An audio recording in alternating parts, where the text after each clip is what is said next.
Bugün sizinlə təbiətin ən zəhmətkeş canlıları qarışqalar haqqında danışacağıq.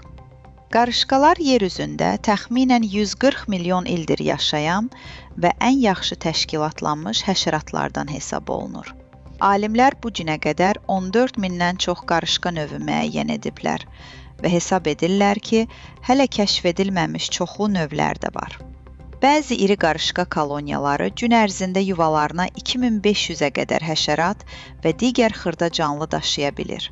Bu göstərici qarışqaların növündən, koloniyanın böyüklüyündən və qida ehtiyatından asılı olaraq dəyişir.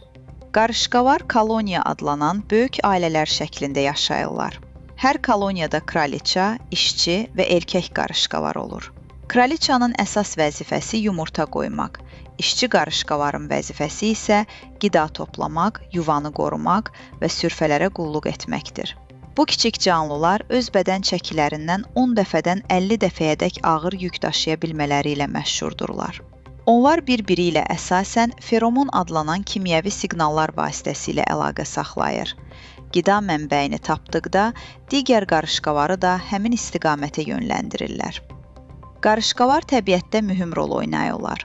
Onlar torpağı havalandırır, bitki toxumlarının yayılmasına kömək edir, ölmüş canlıların qalıqlarını parçalayaraq təbiətin təmizlənməsində iştirak edir və zərərverici həşəratların sayının azalmasına töhfə verirlər. Kiçik ölçülərinə baxmayaraq, qarışqalar əməksevərlikləri, nizam-intizamları və güclü əmək bölgüsü ilə təbiətin ən heyrətamiz canlılarından biri hesab olunur.